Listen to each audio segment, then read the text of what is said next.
I'm out here, fixing to go up the road in this Mustang. Come out here and work on this carburetor a little bit. Hopefully we got her dialed in a little better than what it was. But yeah, I am riding in a Mustang. You believe that? And this is a Ford-powered Mustang. Most of what I ride in is LS swapped or, you know, Chevy swapped. I can't say none of these plans I've had for years. So we're gonna take up the road, see how she cruises, see how the tips into the throttle and all that good stuff. Hopefully we made it better. If not, we'll bring her back and adjust it some more. And if I can't get this carburetor worked out, I brought a 952 that I'm gonna throw in here that should be about perfect. So should be running better one way or the other. Yeah, the stock ones, that is. Yeah, like a 340 or a 3 something like that.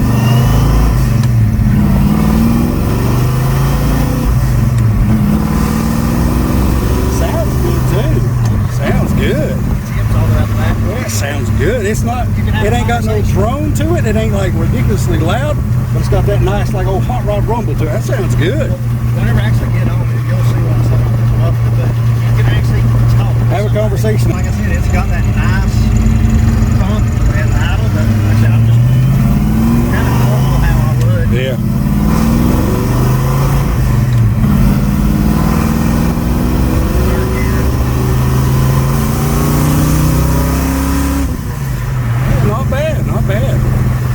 That ain't bad at all for a third gear pull. That was fair to let it pull 1,000 RPM. Yeah. But now talking about how they get loud. Yeah. Yeah. $300 for sale. Hey, well, you get what you pay for. Completely. Bag insurance. That car behind us probably. Oh yeah, there's gonna be traffic everywhere. Anytime you want to shake something down, you got cars in front, cars behind, cars pulling out. It's just this now, like it's out. That right there's the world. Really? Like I said beforehand, if it was, then it would stay there. Yeah. If I wanted to get the RPMs up, Yeah. drop it.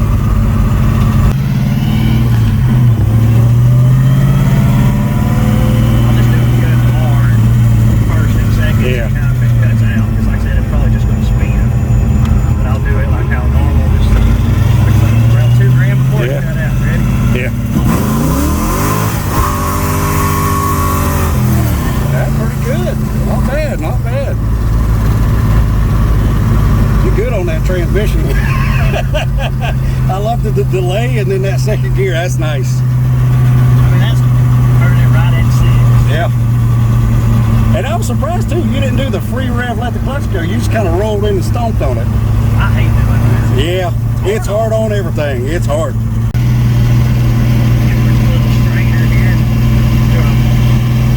Yeah. Second gear pull and hit third and see if it logs. Yeah. Because that was a bad problem. Yeah.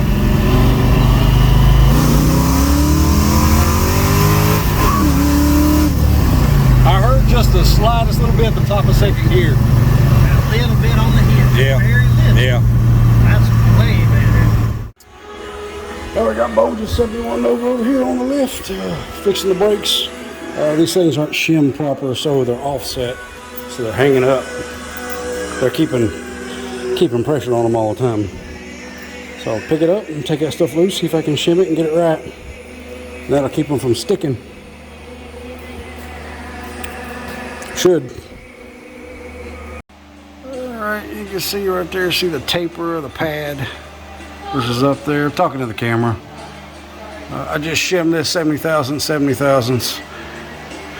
And I got the pad to where it moves now. It's not bound up, but you can see where it's crooked. So this lower is tighter this way than the top is.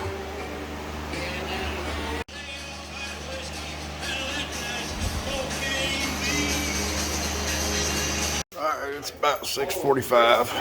Come out here. Got his calipers compressed. One on one side. Put new pads and stuff in. Since I got the shims figured out. Right, in order to square the front, I've had to take this loose. See that gap? That's how much gap there is now to get that square to the rotor. This distance and this distance to that point, that's how much it takes. So I'm going to put a washer in there and tighten everything back up and then check it again. But that's why This side was so bound up. The other side was the same way, but not as bad as this side. The washers. Probably need a different size washer right there because this piece is hitting on that knuckle. Alright, I took all this apart, shimmed this out.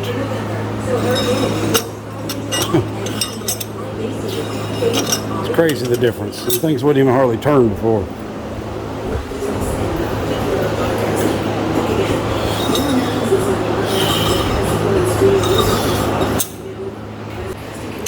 Alright, time to press the brakes and check them, see if they release. Alright, Carl come out here and jumped on the brakes for me, and they grab, they release, spins free. Carl's up there pumping the brake. We got the brakes bled. She's smooth. All right, push the brake. Locks right up. All right, let off of it. Yep, releases immediately.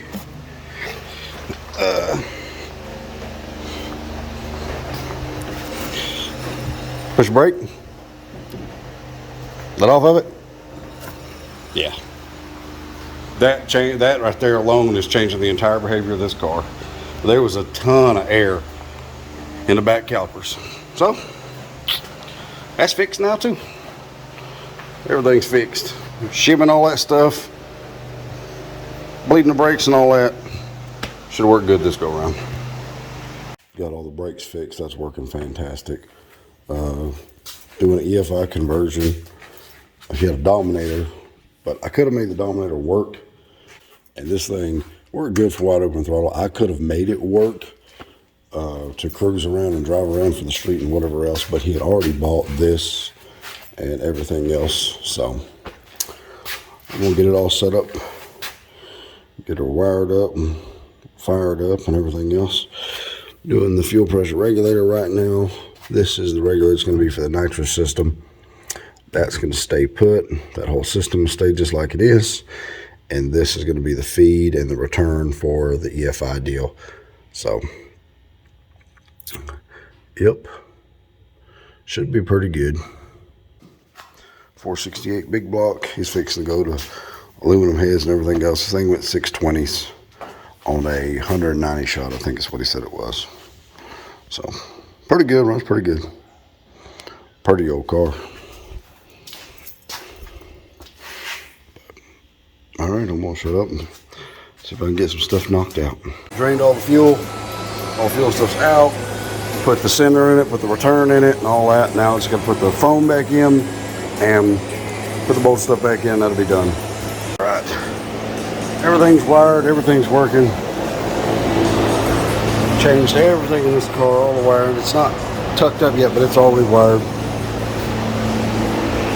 Sniper stuff's on, all the sniper stuff's wired up. Everything's plumbed, waiting on line for that, and line to go back.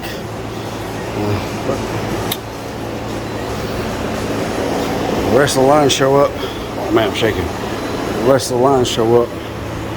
Button her up and fire her up. See how she does, but it is 102 in here. And I've been in here since 7 o'clock this morning. It's now 5. I'm done. All right, sniper install, new fuel system, regulated fuel lines, pulled the fuel cell apart, pulled all this brake stuff apart. There's my list from yesterday, got all that knocked out. Everything's wired, figured out the fan deal. So that, I gotta tuck that in, but that's good.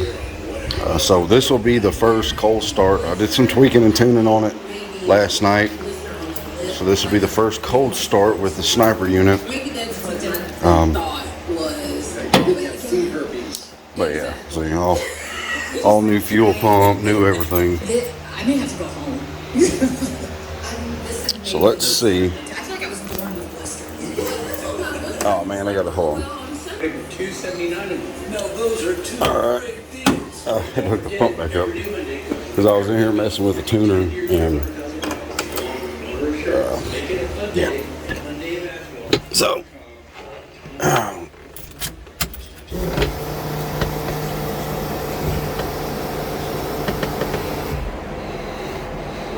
the fans are on already because I got them set to be let's see what it does as a first go cold start.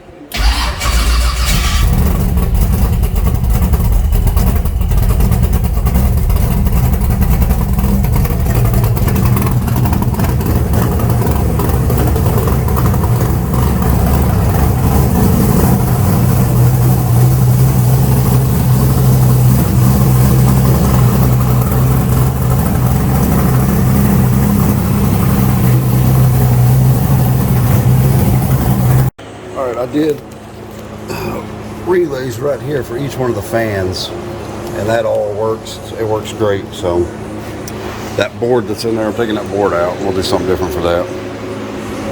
There she is. Got all the wiring tidied up and cleaned up and made better. So we got to bolt down the fuel pump, and this rig is pretty much done, aside from a little tuning. Right, this is our feed, that's the return, there's your filtration system and everything, 10 micron, back here I think is 100 micron or a 50 micron before the pump, and then this is up here. So, just tested the nitrous fuel system, that's working. So, pretty good, pretty good. I tried to make it as neat as I could, but I mean, you can only do so much. This ain't no show car. But all that was already like that. So, but pretty good considering. Pretty good considering. This thing's been a lot more work than what I expected. But there was so much stuff that had to be fixed. Now I need to phase the distributor and hook the laptop to it. Alright, fixed all the wiring and everything over here. We got a switch panel there. I mounted the sniper screen right there, so it's easy to get to, easy to pop out. You can look down to see it. It's got a screw through the back of that goes in, that slides out from the bottom like that. So that's pretty good right there. I tell you what's crazy, this car, the way it's set up. Anyway, what I was saying, what's crazy about this car, Bones is, I think, maybe an inch and a half taller than I am. I think my body is definitely wider, my hips or whatever, but this is literally like sitting in my car. Like I feel like I'm sitting in my 74. The way everything's set up, shifter and all that. Alright, it needed a return, so put that on there like that. Had to pull the thing off, pull the whole EFI off, change one of the studs so everything would space up right, but works good. Alright, what he had max timing at 36, or he had the timing at 35, but he had the max at 36, but the phasing is only at 34. So it was out of whack. So I'll come in here and put 20 to 500 RPM, and then after 500 RPM, 34 across the board. So that should get her started. I think I probably need to put that to 600. That should pull enough timing. 650. So that should pull enough timing until it fires, and then it'll be at 35 or 34 across the board, because that's where the phasing's at, 34. So best I can tell. So I'm gonna set this fired up and check it. Our voltage is acting funny. I don't understand that. It's like it ain't got a clean circuit. All right.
fresh plugs in it. Pulled the O2 sensor, looked at that, put all that back, everything looks all right on that. But the plugs are just dead fouled out. Look at this. So you're not going to get, and that one's cracked, you're not going to get a good reading on your O2 to control the fuel map because the plugs is so just awful fouled that the combustion's not clean enough. And what is also crazy is I can't even see the color change on the ground strap. So that ain't good. It's almost like that plug's too cold for this combination, but whatever, that's what's in it.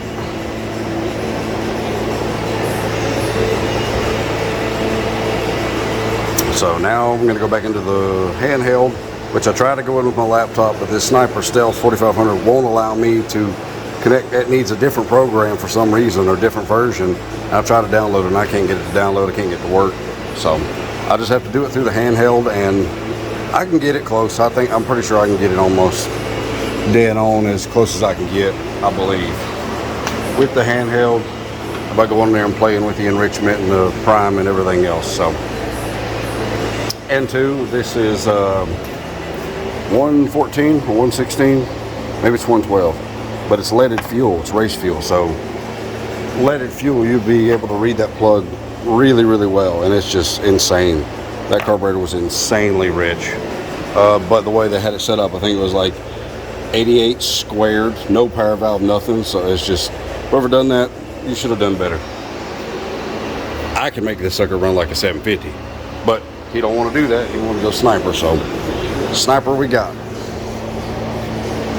All right, let me get in here on the handheld and see if I can make some magic happen. This thing, I am just chasing this issue. Like, it'll be running fine, and it's like the voltage just drops and comes back, drops and comes back. It's got to be a bad battery. When you crank on it, it drops down to like 7 volts. 8, 1, 7. Just, you stick the battery tester to it and see if the battery's any good. It's just definitely something just not jiving. All right, cut the switch back on. See that toggle right there? The next one beside it, flip it up, and then push that button down.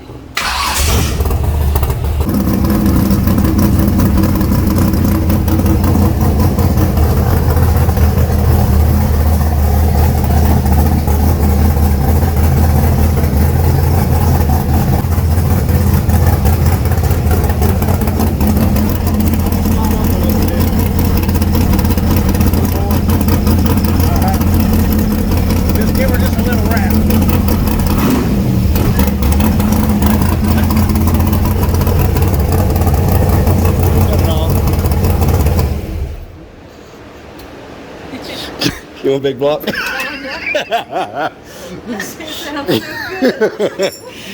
Yeah, we was talking about putting a big motor in Carla's Camaro, so I figured what better way to let her and get inspired than let her set in a big block and give her a little blip. But yeah, that's the best it's been. Okay, I'm back here messing with Bones' car. The issue I kept running into, like trying to get this thing tuned and dialed in right. Like I can get it close, and then it just goes haywire. Like it'll be perfectly good, and then it'll change, and then it won't, and then it'll change. And like I get it to where it fires up good, and then the idle air control wants to be all over the place, and it wants to surge and act funny and everything else. So what I figured out is that the operating system in the ECU, the firmware, is very outdated. So this unit's probably 2 or 3 years old. So what I have to do is I have to go in to the SD card of the ECU, flash the most up-to-date firmware to the SD card, and then it will allow me to access it through my laptop, which will allow me to change all the parameters that I want to change, like fueling, like base fuel, fuel graph, learn table, target AFR ratios at given RPMs. So I can go in here and make this what I need it to be, and then I can make it work on an open loop or closed loop learn, which I would prefer it to be tuned in open loop so that the O2 sensor is not an issue, because that leaded fuel is going to kill that O2 sensor sooner or later. So if I could build me a map, build me a fuel table that works at given RPM and given load with the enrichment and everything figured out, that's an open loop, then I don't have to worry about, you know, if the sensor fails or whatever else, it'll always follow that trend no matter what the elevation or anything, it'll follow that fuel map. So that's what I'm doing. The best of my knowledge, I'm not super good at doing this. I'm a carburetor guy, always have been, always will be, but this allows me to go in there and tell this thing to do what a carburetor would do. So I'll fix it and make it good.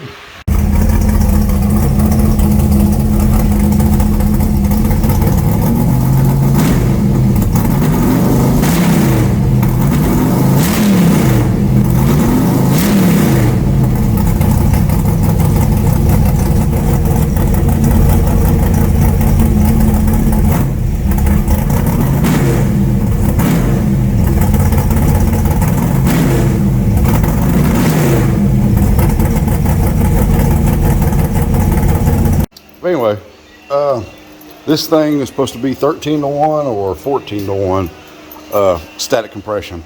The intake valve closed point on the camshaft, I believe, is 72 degrees. If I look back at my math, it should be 69 to 72 degrees. So it's going to bleed off a lot of compression cranking. But even still, this thing having that static compression ratio, if it's 13 or 14 to 1, it should pump out at least 195, 200 psi cranking compression. So we'll see what she does here.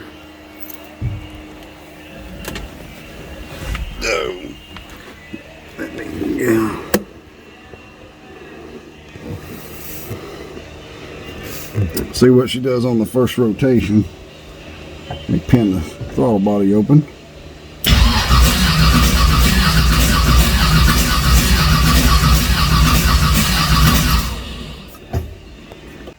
Get out there and look.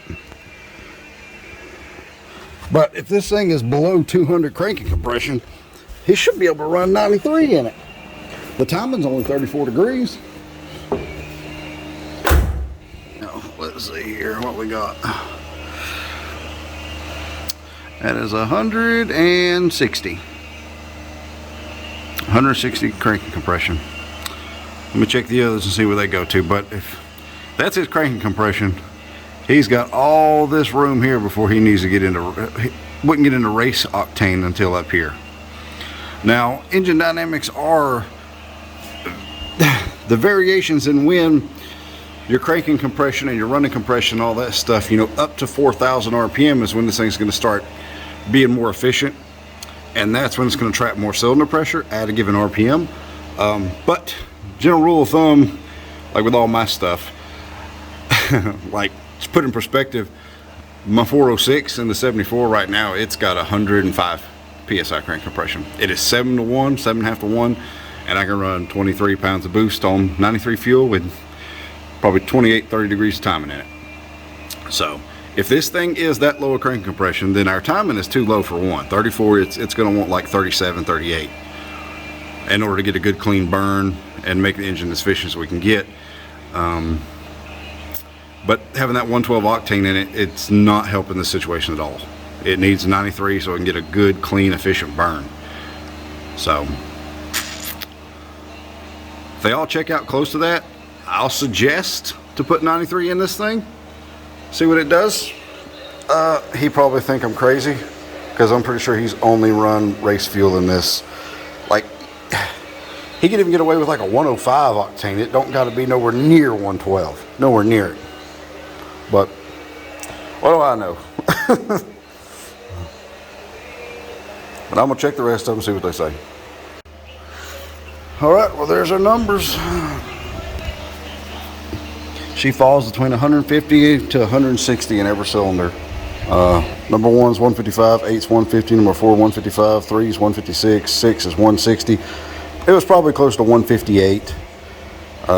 Number 5 is 150, number 7 is 159, and number 2 is 155. So this is, I gotta put this in it, not come off sounding wrong. Your theoretical compression is one thing, but your camshaft plays a huge role in your cranking compression and cylinder pressure and all these other variables. because you're not at volumetric efficiency yet. Volumetric efficiency is not going to happen until a given RPM, 45, 5,000, 6,000 RPM, something like that. So this thing having that lower cranking compression, he could absolutely 100%, I guarantee you, drive this thing around on 93 fuel with no problem. And he don't got to run 112. He could put 105 or 110 in it and it would be perfectly fine. Perfectly fine, which explains why the plugs don't look as good. This is the EFI. I got the AFR's idle at, I think 13.9. Let's see, where's number 1 plug? See, there's number 1. You can see the change right here, the color change on the strap. So the timing at 34 degrees is okay. I had to wipe this thing off to get an actual read on it. But even still, this plug is probably a cold plug. It doesn't have a projector tip. I know it's a cold plug. See how shallow the insulator is. But you could run a hotter plug in it and keep the 112 if you wanted to. But if I was going to keep this plug and keep this combination, I'd put 93 in this sucker. Absolutely put 93 in it. And I promise it'll run. It'll run fine. But he's probably not going to believe that.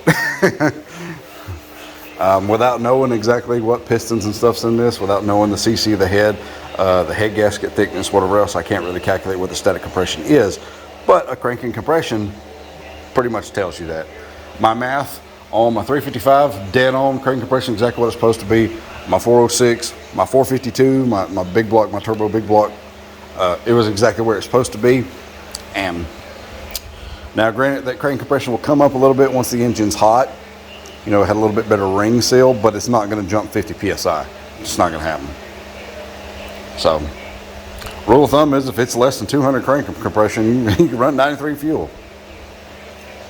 Not always. Some things, depending on your timing curve, depending on everything, depending on the weight, depending on the load. But if it's that far below 200, you can absolutely run 93. So, take it for what it's worth. Maybe he'll give it a try. I don't know. I would. I absolutely would. All right. He might be a little bummed. I don't know. I wouldn't be. If it was me, I actually prefer a lower compression ratio for turbo or nitrous. That's just me. I know everybody's like, oh, that's terrible. You got to have high compression and nitrous, or high compression and turbo and boost, whatever else. I don't. I like a low compression. Like this thing, those numbers to me, that's about 10 to 1, 10.5 to 1 cranking compression.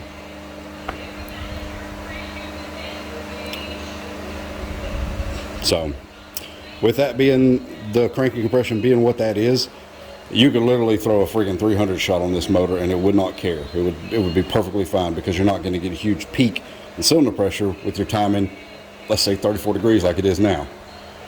It'll be, and that's why this thing probably, I'm not exactly sure what this car run, naturally aspirated with no nitrous, but it probably run a low 7, like a 7.0 or a high 6, 690, something like that. And probably with the 200 shot that he had in it, it probably didn't pick up as much as he thought it would, more than likely. Because I know it went a 620 on the spray, and I think that was a 200 shot. But it should have picked up more. But he's thinking the compression is higher than what it is, and it's having a hard time burning that octane, and he was pulling 10 degrees of timing when the nitrous activated. So this thing could absolutely be optimized and actually rip like pretty good if you really took the time to get it right. I mean, he's wanting to take it to the dyno and put it on the dyno and all that stuff, which is good. What I would do is do a NA pull, pop the plugs, read the plugs, see where the timing's at and all that stuff. Maybe just leave the timing alone and then just treat it like a boost baby. Feed it nitrous and get her to her peak point and call it good. But yeah, you could absolutely get away with probably a 300 shot on this thing. It's got forged piston, forged rods, forged crane, good stuff. That's what I've been told, is what he told me. But I prefer to build a 9 to 1, 10 to 1 nitrous motor over a 13 or 14 to 1, because you get more tuning window. If you have an error or something happens, it's less likely to blow things up. And you can make as much power as a higher compression one. You just might have to use a little bit more nitrous. But there you go. That's I just think they're safer, and I actually think they have more room to grow than a high compression combination before you get octane limited or anything like that. So that's how I feel about turbo stuff too. That's why I build my turbo motors, my personal turbo motors. For street motors, which I like to street and strip my combinations, but like if I was building an LS, I'd shoot for about 9 to 1, 9 to 1, 9.5 to 1, and then run about 10 pounds of boost on pump gas, and that's a fun little street combination that you can drive anywhere and it's good. But my stuff, like my 406, it's in the 74, like I said, it's 7.5 to 1.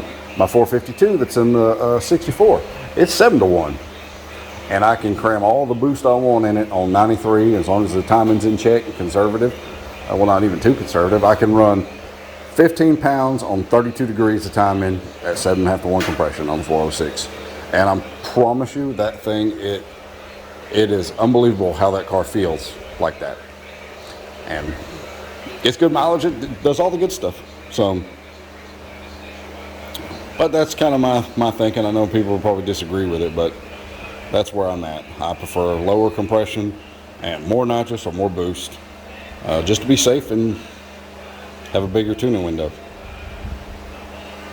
But hopefully that don't disgust him too much. I'll tell him the benefits of that versus, it being crazy high compression, which means he can stop buying 112 fuel and he can just put 93 in this thing and he can drive it and enjoy it and do burnouts and lean on it. It will not care at all. Absolutely won't care. So, we'll see. Alright, since I couldn't mount the micro switch on the other sides for a wide open throttle to activate the nitrous, build a little bracket to come off here, flip this upside down, flip that backwards, mount it like that so it's not touching, not touching, not touching, not touching. It's starting to touch. Right there, it's wide open. That's where it clicks. A wide open throttle. So,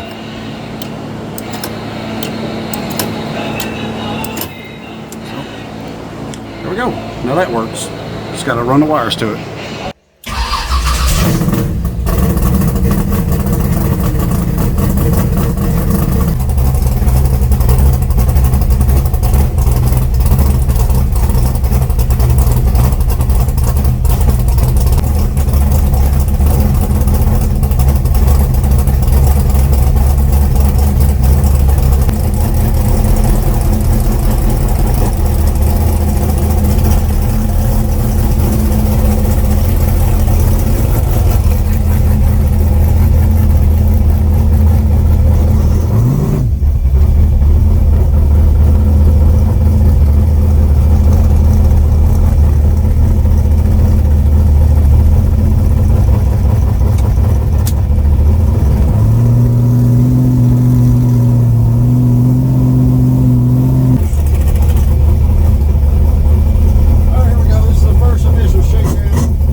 This car is ready to go home.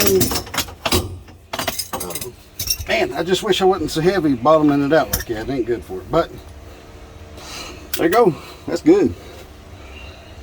Yep, that went great.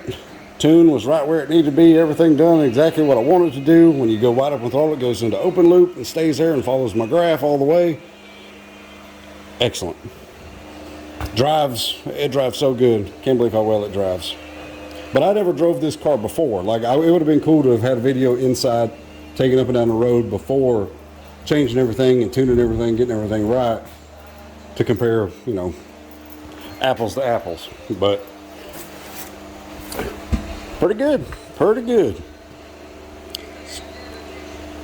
My only suggestion would be to throw some 9.3 in it and run it like that. You don't really need the 112 to drive around and rip on and whatever else. 9.3. When you go to the nitrous, then you can put you some 110, 112 in it with the nitrous. That way you can leave your timer at 34 degrees. It'll burn the 93. I do not think it was spark knock, not even the slightest. Yeah, but I think that's a wrap. New fuel system. The brakes feel great now. Brakes are working awesome. New fuel system. EFI. All the brakes. Change the tune and the timing. Change the tune and the EFI. So pretty good. He'll take it, throw it on dyno and see what it does. Feels good. Converter feels fantastic at this car. Whatever converter's in this, it's awesome because you can feel that sucker grab and lock. And it drops a good amount of RPMs on the shift. Pretty good. All right, that's a wrap on Bones' little Nova here.